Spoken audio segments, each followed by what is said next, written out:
저는 사라 맥킨지입니다. 제가 이 이야기를 들려드리는 이유는 충격적입니다. 죽음과 삶 사이에 존재하는 것이 과연 무엇인지 알았기 때문입니다. 의사들은 말했습니다. 이 아이는 살아있지도 죽어있지도 않습니다. 2년 동안 눈을 뜨지 못한 제 딸을 보며 저는 절망했습니다. 심장은 뛰고 있지만 세상과 완전히 단절된 아이. 전 세계 70곳의 병원이 포기한 상태. 그런데 한국의 어느 천재 물리학자가 제게 이렇게 말했습니다. 7.4Hz에서 신호가 보입니다. 따님은 살아있습니다. 과연 무엇이 제 딸을 죽음에서 되돌려 놓았을까요? 그리고 왜 하필 7.4Hz였을까요? 이것은 어머니의 마지막 믿음과 과학이 만들어낸 기적에 대한 진짜 이야기입니다. 그날은 2022년 9월 15일, 제 인생에서 가장 추억에 남는 날이었습니다. 토론토의 가을 아침은 선선했고, 레아는 여느 때처럼 아침을 먹으며 학교 숙제 이야기를 하고 있었습니다. 10살 된 제 딸은 밝고 영리한 아이였어요. 피아노를 좋아하고 수학을 잘하며 친구들과 웃는 것을 사랑하는 평범한 소녀였습니다. 엄마, 오늘 방과 후에 사라와 같이 도서관에 가도 돼요? 그것이 레아가 저에게 한 마지막 정상적인 말이었습니다. 학교에 보내며 조심해서 다녀와라고 했던 그 말이 저에게는 마지막 평범한 안녕이었어요. 오후 3시 17분, 제 휴대폰이 울렸습니다. 맥킨지 부인, 레아가 갑자기 쓰러졌습니다. 지금 토론토 아동병원 응급실로 이송 중입니다. 그 순간 제 온 세상이 정지했습니다. 숨이 막히고 다리에 힘이 빠졌어요. 무슨 일인지도 모른 채 병원으로 달려갔을 때 제 딸은 이미 의식을 잃은 상태로 중환자실에 누워 있었습니다. 각종 의료기기들이 그 작은 몸을 둘러싸고 있었고 의사들이 분주하게 움직이고 있었습니다. 지금 상태가 어떤가요? 무슨 일이 일어난 건가요? 떨리는 목소리로 물었지만 의사들의 표정은 어두웠습니다. CT 촬영, MRI, 각종 혈액 검사를 했지만 아무것도 발견되지 않았다는 것입니다. 뇌에 외상도 없고 뇌종양도 없고 감염의 징후도 없었어요. 하지만 레아는 깨어나지 않았습니다. 원인을 찾을 수 없습니다. 의학적으로 설명할 수 없는 상태예요. 닥터 윌슨의 말을 들으며 저는 공포에 휩싸였습니다. 원인도 모르는 병이라니요. 그럼 치료는 어떻게 해야 하는 건가요? 며칠만 지나면 깨어날 거라고 믿었습니다. 하지만 일주일이 지나고 한 달이 지나고 석 달이 지나도 레아는 눈을 뜨지 못했습니다. 더 절망적인 것은 의사들조차 레아의 상태를 정확히 진단하지 못한다는 사실이었습니다. 뇌사는 아니었어요. 뇌파가 정상적으로 나타나고 있었거든요. 그렇다고 일반적인 혼수 상태도 아니었습니다. 혼수 환자들이 보이는 반사작용이나 자극 반응이 전혀 없었어요. 6개월 후 의료진들은 새로운 진단명을 붙였습니다. 시그널 코마 증후군입니다. 전 세계적으로 7명만 보고된 극히 드문 질환이에요. 의식은 존재하지만 외부 신호가 뇌에 도달하지 못하는 상태입니다. 그 말을 들었을 때 저는 온몸이 얼어붙었습니다. 제 딸이 깨어 있지만 완전히 고립된 채 혼자 있다는 뜻이었습니다. 레아가 저희 목소리를 듣고 싶어도 들을 수 없고 저희 손길을 느끼고 싶어도 느낄 수 없다는 것입니다. 그보다 더 잔혹한 상황이 있을까요? 매일 병원에 가서 레아의 곁에 앉아 이야기를 들려주었습니다. 학교 친구들이 보낸 편지를 읽어주고 좋아하는 동화를 들려주고 함께 했던 추억들을 끝없이 이야기했어요. 하지만 레아는 미동도 하지 않았습니다. 마치 제가 벽에 대고 혼잣말을 하는 것 같았어요. 1년이 지나자 주변에서 현실을 받아들이라는 압력이 시작됐습니다. 친구들은 이제 포기해야 한다고 했고 심지어 남편도 레아를 보내줘야 할 때가 온 것 같다고 말했어요. 하지만 저는 포기할 수 없었습니다. 어머니의 직감으로 알 수 있었어요. 제 딸이 저 안에서 저를 부르고 있다는 것을요. 2년째 되던 해, 저는 마지막 희망을 걸었습니다. 인터넷을 통해 전 세계 뇌과학 연구자들의 연락처를 찾아내어 레아의 뇌파 데이터와 함께 간절한 편지를 보냈습니다. 미국, 영국, 독일, 일본, 프랑스, 총 73곳의 병원과 연구소에 도움을 요청했어요. 대부분 답장조차 오지 않았습니다. 온 답장들도 도움을 드릴 수 없다. 회복 불가능한 상태라는 차가운 거절뿐이었어요. 48번째 거절 편지를 받았을 때 저는 정말 무너질 것 같았습니다. 그런데 어느 날 한국 서울에서 온 메일 한 통이 제 인생을 바꿨습니다. 발신자는 한지훈 박사였어요. 서울대 물리학과 교수이자 네이처에 뇌파 관련 논문을 12편이나 발표한 세계적인 권위자였습니다. 그는 스탠포드 대학에서 박사 후 연구원을 지냈고 노벨 물리학상 수상자인 안드레아 게임 교수와 공동 연구를 한 천재 물리학자였어요. 따님의 뇌파에서 흥미로운 패턴을 발견했습니다. 7.4Hz 주파수에서만 특별한 공명 현상이 나타나고 있어요. 이것은 제가 지금까지 본 어떤 뇌파와도 다릅니다. 혹시 한국으로 오실 수 있다면 새로운 치료법을 시도해 볼 수 있습니다. 그 메일을 읽는 순간 저는 온몸에 전기가 흐르는 것 같았습니다. 2년 만에 처음으로 들어본 희망적인 말이었어요. 하지만 동시에 두려웠습니다. 또 다른 실망일 수도 있었거든요. 그래도 저는 망설이지 않았습니다. 이것이 마지막 기회라는 것을 알고 있었어요. 한국으로 가는 의료진 전용기 안에서 저는 레아의 손을 꼭 잡고 속삭였습니다. 레아야, 엄마가 끝까지 포기하지 않았어. 이제 7.4Hz라는 신호로 엄마에게 말해줘. 너는 거기 있다고, 엄마를 기다리고 있다고 말해줘. 그때 저는 몰랐습니다. 정말로 7.4Hz가 저희를 기적으로 이끌어갈 거라는 것을요. 인천공항에 도착했을 때 저는 한국이라는 낯선 땅에서 마지막 희망을 걸고 있다는 현실이 실감났습니다. 의료진과 함께 휠체어에 앉아있는 레아를 보며 2년 전 그 끔찍한 날 이후 처음으로 설레는 마음이 들었어요. 혹시 정말로 기적이 일어날 수 있을까요? 공항 출구에서 한지훈 박사를 만났을 때 저는 깜짝 놀랐습니다. 제가 상상했던 것보다 훨씬 젊은 분이었어요.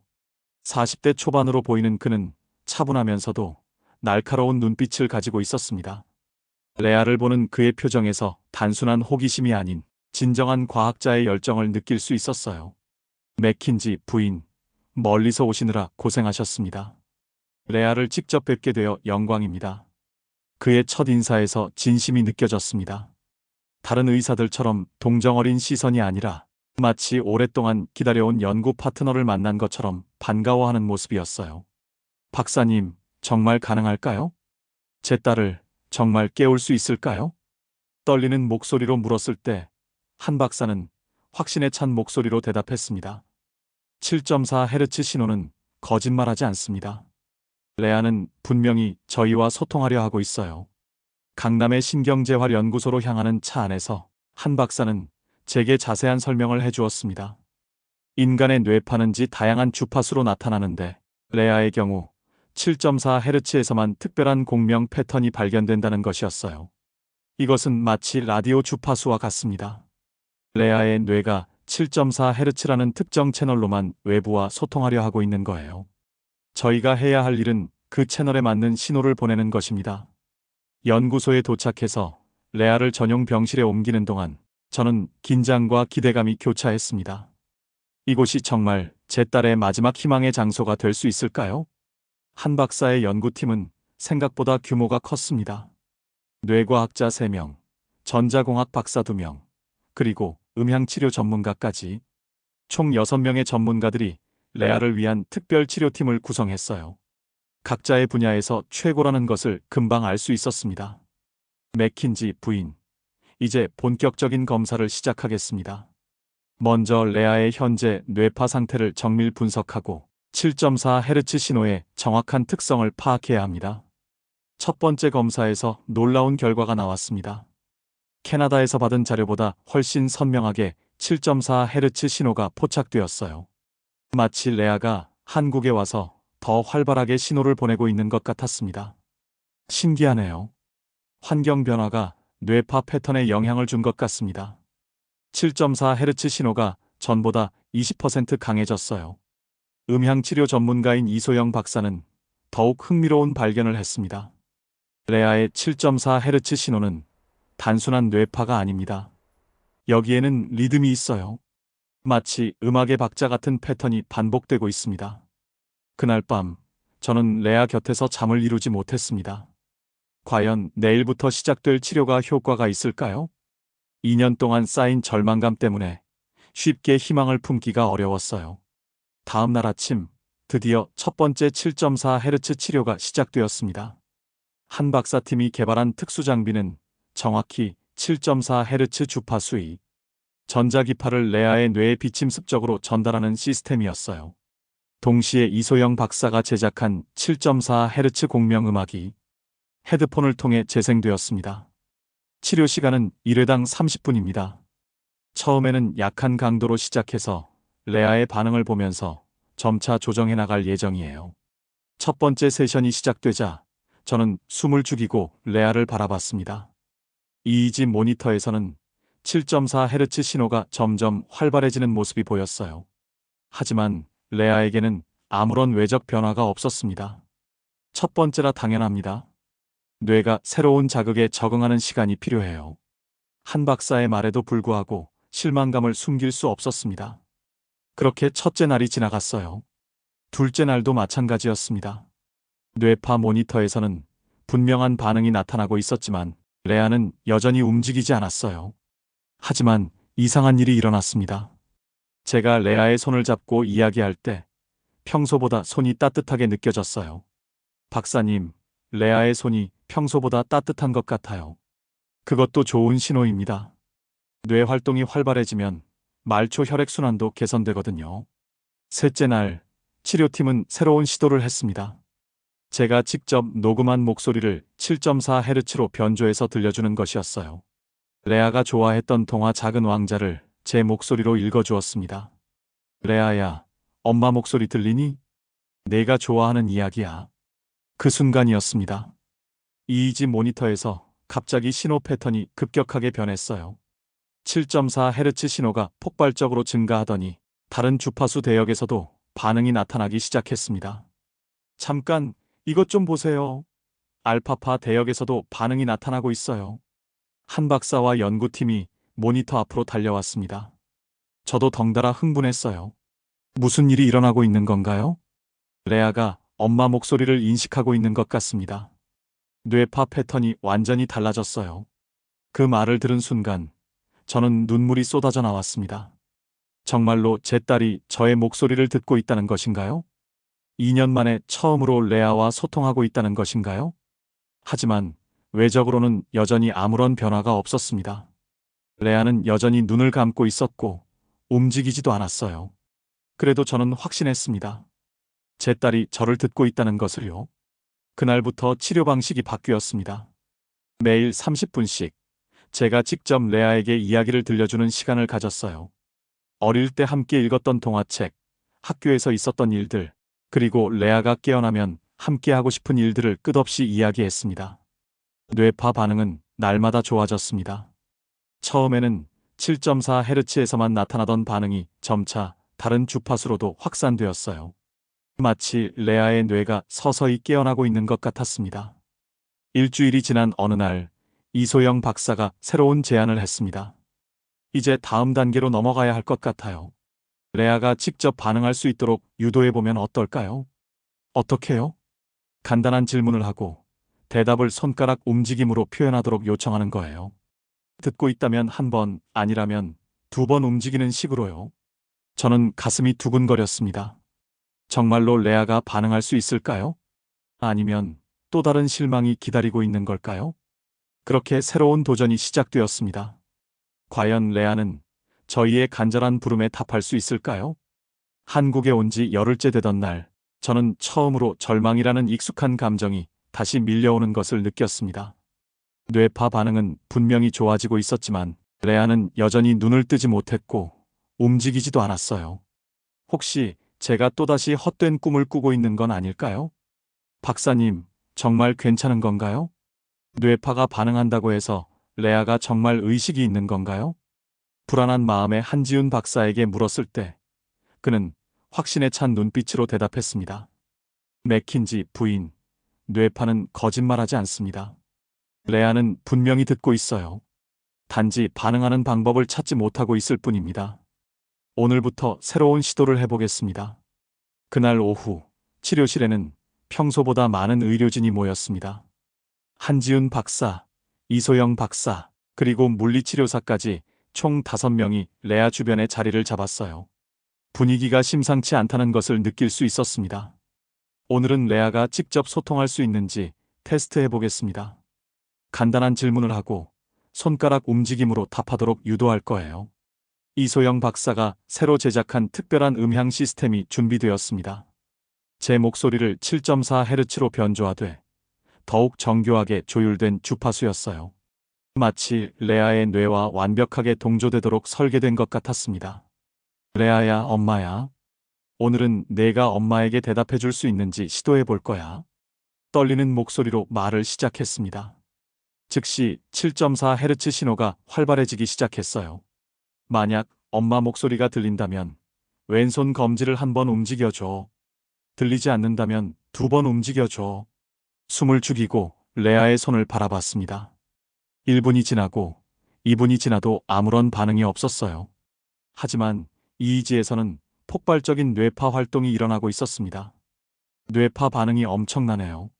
레아가 엄마 말을 이해하고 있는 것 같아요. 한 박사의 말에도 불구하고 저는 실망했습니다. 뇌파 반응만으로는 충분하지 않았어요. 제가 원하는 것은 레아의 확실한 반응이었습니다. 다시 한번 시도해 보겠습니다. 이번에는 제가 직접 레아의 손을 잡고 말했습니다. 레아야, 엄마가 내 손을 잡고 있어. 느껴진다면 검지를 움직여줘. 그 순간 온 세상이 정지한 것 같았습니다. 레아의 왼손 검지가 아주 미세하게, 정말 미세하게 떨린 것입니다. 제가 착각한 건 아니겠죠? 지금 움직였나요? 목소리가 떨렸습니다. 한 박사와 이소영 박사가 급히 레아에게 다가왔어요. 다시 한번 요청해 보세요. 레아야, 엄마야. 정말 들린다면 다시 한번 움직여줘. 이번에는 더 확실했습니다. 레아의 검지가 분명히 움직였어요. 미세하지만 틀림없는 움직임이었습니다. 움직였어요. 정말 움직였어요. 저는 소리를 지르며 눈물을 쏟아냈습니다. 2년 3개월 만에 제 딸이 처음으로 제게 대답한 순간이었어요. EEG 모니터는 그 순간을 정확히 기록하고 있었습니다. 레아가 의식적으로 손가락을 움직인 바로 그 순간의 뇌파를요. 이것은 무의식적 반사가 아닙니다. 완전히 의식적인 반응이에요. 한 박사의 흥분된 목소리가 치료실에 울려 퍼졌습니다. 모든 의료진이 환호했고 저는 레아의 손을 꼭 잡고 계속 울었어요. 레아야, 엄마가 얼마나 기다렸는지 알아? 정말 고마워, 정말 고마워. 하지만 기쁨도 잠깐, 갑자기 무서운 생각이 들었습니다. 혹시 이것이 일회성 반응은 아닐까요? 다시는 반응하지 않는 건 아닐까요? 박사님, 이제 어떻게 해야 하나요? 레아가 계속 반응할 수 있을까요? 천천히 진행해야 합니다. 레아의 뇌가 새로운 소통 방식에 적응하는 시간이 필요해요. 너무 성급하게 밀어붙이면 오히려 역효과가 날 수 있습니다. 그날부터 저희의 일상이 완전히 바뀌었습니다. 매일 오전 10시와 오후 3시, 하루 2번의 소통 훈련이 시작되었어요. 간단한 예 아니오 질문부터 시작해서 점차 복잡한 질문으로 발전시켜 나갔습니다. 레아야, 목이 마르니? 마르면 1번, 아니면 2번 움직여줘. 처음 며칠은 반응이 일정하지 않았어요. 때로는 정확하게 대답하고, 때로는 전혀 반응하지 않았습니다. 하지만 일주일이 지나자 점차 일관성 있는 반응을 보이기 시작했어요. 가장 놀라운 순간은 2주 후에 찾아왔습니다. 그날은 평소처럼 소통 훈련을 하고 있었는데 갑자기 이상한 일이 일어났습니다. 레아야, 엄마가 사과를 깎아줄까? 제가 질문하기도 전에 레아의 손가락이 2번 움직인 것입니다. 마치 아니요라고 대답하는 것 같았어요. 레아야, 그럼 뭘 먹고 싶어? 물론 복잡한 대답을 기대할 수는 없었지만 레아는 계속해서 손가락으로 반응했습니다. 1번, 2번, 3번, 마치 무언가를 열심히 말하려는 것 같았어요. 박사님, 이것 좀 보세요. 레아가 뭔가 복잡한 메시지를 전달하려는 것 같아요. 이소영 박사가 새로운 아이디어를 제시했습니다. 알파벳을 하나씩 말해드리면서 반응을 보면 어떨까요? A일 때 1번 움직이면 A를 선택한다는 뜻으로요. 정말 혁신적인 아이디어였습니다. 비록 시간이 오래 걸리겠지만 레아가 완전한 메시지를 전달할 수 있을지도 모른다는 희망이 생겼어요. 레아야, 이제 엄마가 알파벳을 하나씩 말할 거야. 내가 원하는 글자에서 손가락을 한번 움직여줘. A, B, C, D, E에서 레아의 손가락이 움직였습니다. 이구나. 다음 글자는 A, B, C, D, E, F, G, H, I에서 또 움직였어요. 무슨 단어를 만들려는 걸까요? 30분이 넘게 걸려서 레아가 완성한 첫 번째 단어는 엄마였습니다. 한국어로 엄마를 영어로 표기한 것이었어요. 그 순간 저는 완전히 무너져 내렸습니다. 기쁨의 눈물이 쏟아져 나왔고 치료실에 있던 모든 사람들이 함께 울었어요. 제 딸이 2년 3개월 만에 처음으로 저를 엄마라고 불러준 순간이었습니다. 레아야, 엄마도 사랑해. 정말 많이 사랑해. 그 후로 레아의 소통 능력은 급속도로 발전했습니다. 하루가 다르게 더 복잡하고 긴 문장을 만들어냈어요. 헝거리, 뮤직, 스토리 같은 단어들로 자신의 의사를 표현하기 시작했습니다. 한 달 후, 레아는 드디어 완전한 문장을 만들어냈습니다. I love you, 엄마. 그 메시지를 받았을 때 저는 이 세상에서 가장 행복한 엄마라고 생각했습니다. 비록 레아가 아직 눈을 뜨지 못하고 있지만 우리는 이제 진짜 대화를 할 수 있게 되었어요. 7.4Hz라는 작은 주파수가 만들어낸 기적이었습니다. 하지만 저는 여기서 멈출 수 없었습니다. 이제 더 큰 꿈을 꾸기 시작했어요. 언젠가 레아가 눈을 뜨고 말을 하고 다시 걸을 수 있는 날이 올 거라는 믿음을 갖게 되었습니다. 7.4Hz는 단순한 주파수가 아니었습니다. 그것은 희망의 주파수였고 사랑의 주파수였으며 기적의 주파수였습니다. 한국에 온 지 3개월이 지났을 때 저는 상상조차 할 수 없었던 일을 경험했습니다. 그날은 평소와 다름없이 레아와 대화를 나누고 있었어요. 손가락 움직임으로 알파벳을 조합해서 문장을 만드는 것이 이제는 저희에게 자연스러운 일상이 되어 있었습니다. 레아는 그날 이상하게 흥분한 상태였어요. 평소보다 훨씬 빠르게 메시지를 전달하려 하고 있었습니다. 엄마, something, different. 뭔가 다르다고? 레아야, 무엇이 다른 거야? 그때였습니다. 갑자기 레아의 오른쪽 눈꺼풀이 아주 미세하게 떨렸어요. 처음엔 착각인 줄 알았습니다. 하지만 몇 초 후 분명히 또 떨렸습니다. 박사님, 박사님, 레아의 눈꺼풀이 움직였어요. 한지훈 박사가 급히 달려왔습니다. 그리고 저희가 지켜보는 가운데 기적이 일어났습니다. 레아의 오른쪽 눈이 아주 천천히, 정말 천천히 열리기 시작한 것입니다. 레아야, 레아야. 저는 딸의 이름을 부르며 울었습니다. 2년 5개월 만에 제 딸이 눈을 뜨는 순간이었어요. 비록 한쪽 눈이었지만 그 작은 틈새로 보이는 동공이 저에게는 온 세상보다 소중했습니다. 레아의 눈동자가 천천히 움직이며 저를 찾았습니다. 그리고 제 눈과 마주쳤을 때 저는 확신할 수 있었어요. 제 딸이 정말로 돌아왔다는 것을요. 엄마가 보이니? 레아는 손가락으로 예스라고 답했습니다. 그 순간 저는 이 세상에서 가장 행복한 사람이라고 생각했어요. 한 달 후 레아는 양쪽 눈을 모두 뜰 수 있게 되었습니다. 그리고 놀라운 일이 계속 일어났어요.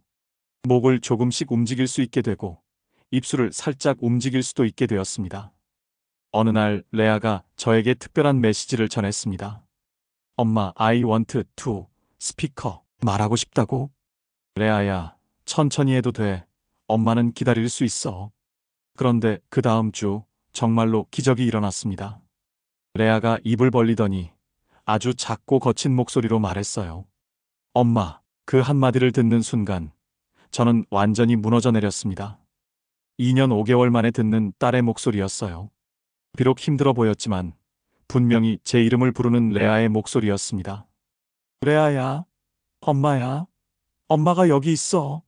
엄마, 사랑해. 그 말을 들었을 때 저는 그동안의 모든 고통이 한순간에 사라지는 것을 느꼈어요. 절망의 시간들, 포기하고 싶었던 순간들, 모든 것이 이 한마디를 위한 과정이었다는 생각이 들었습니다. 6개월 후 레아는 앉을 수 있게 되었고 짧은 문장으로 대화할 수 있게 되었어요. 물론 완전히 회복된 것은 아니었습니다. 아직 걷지는 못하고 말도 느렸어요. 하지만 가장 중요한 것은 제 딸이 돌아왔다는 사실이었습니다. 엄마, 나는 항상 들을 수 있었어요. 엄마가 매일 이야기해 주는 것. 레아가 천천히 말했습니다. 정말? 정말 다 들었어? 네.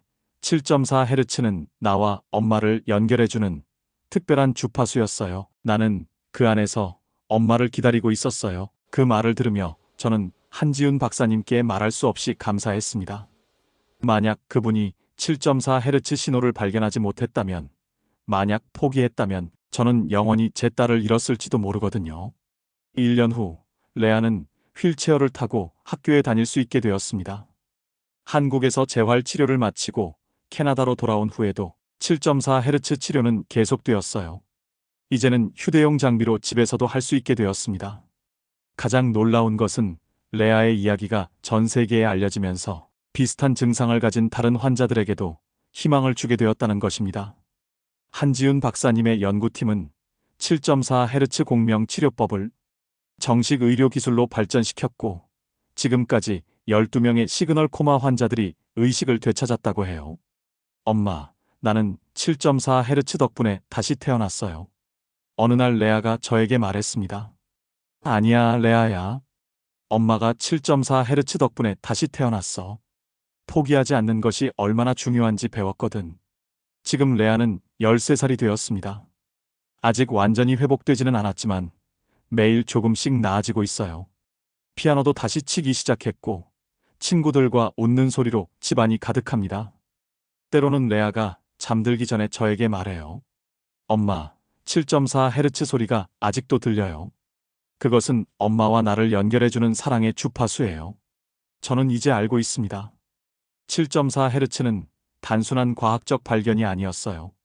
그것은 포기하지 않는 사랑이 만들어낸 기적의 주파수였습니다. 그리고 그 주파수는 지금도 저희 모녀를 연결하고 있으며 전 세계의 절망에 빠진 가족들에게 희망을 전하고 있습니다. 죽음도, 절망도, 그 어떤 것도 진정한 사랑의 신호를 막을 수는 없다는 것을 저는 7.4Hz를 통해 배웠습니다. 끝까지 함께 해주셔서 감사합니다. 구독과 좋아요는 큰 힘이 됩니다. 더 많은 감동을 위해 노력하겠습니다. 당신의 하루가 특별한 이야기로 가득하시길.